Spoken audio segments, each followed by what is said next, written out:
특히 또 펩 가르디올라 이게 맨시티를 상대로 굉장히 강해요, 진짜. 네. 그리고 단순히 가르디올라 감독만이 아닌 예. 빅식스 상대로 굉장히 강하죠. 특히나 이제 토트넘은 사실 빅식스라고 하더라도 그 중에서 거의 가장 끝자락이에요. 맞습니다. 전통적으로 보면 그렇거든요. 예, 예. 그러니까 빅식스 중에서는 가장 언더독 팀에서 뛰면서 이 기록을 올렸다는 건 정말 대단한 거라고 할 수 있는 그럼요. 거죠. 강한 사람한테는 강하고 약자에게는 약한 분. 자, 토트넘과 맨시티의 경기 저희가 이제 새벽에 또 입중계하기도 했는데 3대3 정말 멋진 경기가 펼쳐졌습니다. 토트넘은 4연패 위기에서 벗어나게 됐는데 일단 어제 좀 약주를 많이 하셨기 때문에 이 경기에 대한 기억은 나죠. 저 봤는데. 어떻게 보셨어요, 물론 토트넘도 수원이? 잘했지만 네. 맨시티에 골대에 맞추고 뭐 이런 거 많았잖아요. 조금 네. 토트넘 쪽에 운이 좀 많이 향했던 전반에 좀 그랬고. 예. 그래, 내가 흥민이가 최고다. 네. 왜? 전반 10분에 2대1 났을 때 스코어보드에 흥민이 이름밖에 없었어요. 이것도 기록이라고 하더라고. 네. 네. 그러니까 137초 만에 그가 선제골 넣고 그렇죠. 자책골 실점한 게 137초 만인데 네. 일단 뭐 골을 넣고 자책골까지 넣은 거 자체도 프리미어리그에서 가레스 베일리하고 이제 그 손흥민 선수 2명밖에 없고 네. 또 거기다가 그 가장 짧은 시간에 그렇게 기록을 한 건데 거기다가 이제 손흥민 선수가 단순히 그걸 넘어서 두 번째 골은 어시스트를 했고요. 예. 그리고 또 이제 마지막 골 과정에서도 손흥민 선수가 기점 패스를 하면서 그렇죠. 모든 골에 관여를 했고 네. 심지어 그 토트넘이 이 경기에서 기록했던 슈팅 중에 2개 제외하면 전부 다 손흥민 선수 거쳐서 이루어졌어요. 그래서 네. 그러니까 현지에서 분석을 할 때 단순히 손흥민 선수가 골만 넣는 게 아닌 홀더 플레이, 그러니까 키핑하고 패스 바로 이제 좌우로 뿌려주는 그것까지 이제는 물이 올랐다라고 평가들이 나오고 있습니다. 네.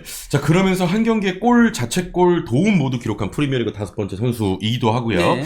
자, 그리고 또 여러 기록들이 쏟아져 나왔는데 네. 손흥민 선수가 이 토트넘 구단 역사상 원정에서 50골을 넘긴 선수인데 단 2명만 이 기록 갖고 있다고요? 그 케인이 처음으로 그 기록을 세운 거고 손흥민 예. 선수가 이제 두 번째로 이 기록에 합류를 하게 된 거죠. 네. 네. 자, 토트넘 역사에서도 최고의 활약을 보여주고 있는 그런 선수고, 이제 손흥민 선수는 지금 득점왕 경쟁을 또 계속 이어가게 됐습니다. 그렇죠. 예. 그러니까 현재 2위인 살라하고는 이제 한 골 차로 줄어들게 된 거죠. 예. 예, 그리고 이제 그 혼란하고는 5골 차이고요. 네. 자, 그리고 이런 가운데 로이킨도 손흥민 선수를 극찬했습니다. 손흥민, 뛰는 걸 보면 정말 믿기지 않는다. 그는 표준, 기준을 정한다. 네. 최전방에서 뛰는 모든 선수에게 훌륭한 모범이다. 이런 네. 또 발언을 했네요. 이게 단순히 그러니까 손흥민 선수가 달려 들어가서 골만 넣는 이런 게 아닌 이제 키핑하고 뿌려주고 이런 역할들까지 잘 하다 보니까, 그리고 또 이제 앞에서 압박도 해주고 예. 그건 다재다능한 그런 모습을 보여주다 보니까 손흥민이 프리미어리그 공격수들에게 있어서의 스탠다드다 이렇게 아하. 얘기를 한 거죠. 이게 예. 재밌는 것이 손흥민 선수 최전방 공격수가 아니잖아요, 원래. 측면 공격수라고. 올해 그 팀 사정에 의해서 정면으로 배치됐는데 거기서 그거지 말대로 스탠다드를 만들고 있잖아요. 네네. 대단하다. 손흥민이 최고. 그렇죠. 네. 요즘 진짜 저희도 입중계하면서 맨날 말씀드리는 것 중에 하나가 좀 축구 도사 같다. 이런 얘기를 많이 하는데 표준을 좀 만들고 있는 선수기도 하고요.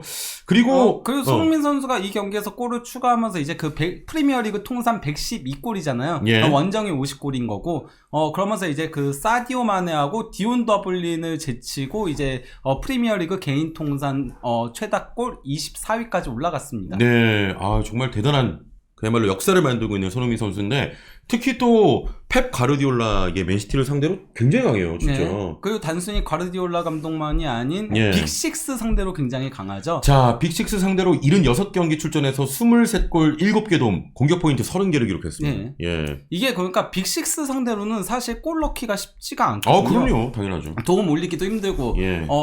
특히나 이제 토트넘은 사실 빅식스라고 하더라도 그 중에서 거의 가장 끝자락이에요. 맞습니다. 전통적으로 보면 그렇거든요. 예. 언제 토트넘이 빅식스 안에 들어왔어라고 피터는 아마 얘기할 정도로, 간신히 걸친다라고 할 수 있는데, 그가 빅식스 중에서는 가장 언더독 팀에서 뛰면서 이 기록을 올렸다는 건 정말 대단한 거라고 할 수 있는 거죠. 그럼요. 예. 진짜 대단하지 않습니까, 형? 그 강팀을 상대로 강한 면모를 또 보이니까. 진정한 한국인의 모습이죠. 아, 갑자기. 의지 양국이 강한 사람한테는 강하고 약자에게는 약한 모습. 아, 이거 너무 하나만 아니면. 아니 왜 그런 거 있잖아. 사람들이 보면 강자한테 약한 모습 보이고 이렇게 이렇게 하고 우리 그 대한 권한의 모습을 보여준다. 아, 네. 알겠습니다. 말도 안 되는 소리 하고 있네. 죄송합니다. 아, 죄송합니다. 아, 네. 형, 여기는요, 네. 저 10조가 아니에요. 아, 헷갈리는데요? 좀 이따가 네. 10초도 하셔야 됩니다. 7시에 아, 미안합니다. 미안합니다. 네. 대한 권한의 모습. 자, 그리고 손흥민 선수가 그 자책골에 대한 또 인터뷰를 남기기도 했습니다. 네. 제가 축구를 하면서 처음 넣은 자책골인데 축구를 가장 잘하는 팀의 경기장에서 축구를 잘하는 팀을 상대로 어웨이로 와서 자책골 넣는 것도 어찌 보면 나쁜 기억은 아닌 것 같다. 네. 이러면서 또 이야기를 했네요. 예, 그리고 이제 손흥민 선수가 이건 저희가 후토크 때도 얘기했지만은 디펜딩 챔피언 상대로 이제 4개의 각기 다른 팀 상대로 원정에서 골을 넣은 최초의 선수가 됐잖아요. 네. 그래서 이제 손흥민 선수한테 영국 현지 언론들 막 헤드라인 뽑으면서 챔피언 킬러 약간 좀 이런 식으로 부르더라고요. 네. 아, 이 경기가 어제 너무 멋있기도 했어요, 진짜. 너무 골도 잘 넣고. 네. 자, 그리고요. 사실 어제 경기 이후에 뭐 오심이다 여러 비판들이 지금 나오고 있는데 심판 판정에 지금 분노를 하는 거죠. 맨시티 입장에서는. 그렇죠. 종료 직전에 로얄이 혼란에게 태클을 가했고 주심이 반칙을 선언하지 않은 상황에서 혼란이 다시 일어나서 그릴리시를 향해서 패스를 줬고요. 그릴리시가 그게 1대1 찬스가 네. 맞이하는 그런 상황이었는데 갑자기 주심이 경기를 멈추면서 이전 상황에서의 로얄의 반칙을 불어버렸습니다. 네, 그리고 저기 이제 밑에 그림을 보시면 아시겠지만은 혼란이 패스를 줄 때 그릴리시는 온사이드 위치거든요. 그냥 오프사이드도 아니었어요. 그렇습니다. 근데 이 심판의 판정이 거기가 지금 굉장히 비판을 많이 듣고 있고 네네. 심지어 많은 그 축구 전문가들도 왜 이렇게 판정했는지 이해가 가지 않는다고 얘기하는데 뭐 때문이냐면요. 처음에 그가 혼란이 파울을 했을 때 바로 그걸 불었으면은 그랬으면 이게 논란이 안 됐을 수도 있어요. 근데 혼란이 파울을 당했을 때 네, 혼란이 일어나서 패스를 주고 났을 때 이때 어드밴티지 콜을 딱 했었거든요. 그렇죠. 심판이. 예. 근데 그릴리시가 볼을 받으니까 그때 휘슬을 불렀어요. 그렇습니다. 대체 이게 뭐 하는 거냐 예. 이런 식의 얘기들이 나오고 있긴 합니다. 네. 부모님 너무 흥분하신 것 같아가지고. 아니요. 너무 격양된 반응을 보여주셔서. 네. 자, 그러면서 이제 BBC의 저메인제너스는 형편없는 판정이었다. 펩 가르디올라 감독도 그 심판조차도 오늘 맨시티를 위해 뛰는 상황이었다면 역시 그 판정에 실망했을 거다. 라고 또 약간 좀 우회적으로 비판을 했고 홀란도 그 자신의 SNS에 예. 저렇게 예. 저게 좀 비속어죠? 예, what the F. 예. 근데 어떠 뻔히. 예. 아, funny. 예. 이미 경기장에서 계속 저걸 했잖아요. 심판장에서. 엄청 지금 예, 막 계속 항의를 했죠. 예, FFF 했죠. 예. 예. 자, 요게 조금 지금 논란이 되고 있는 상황이고, 또 팬들의 반응도 좀 비판이 많이 나오고 있습니다. 예.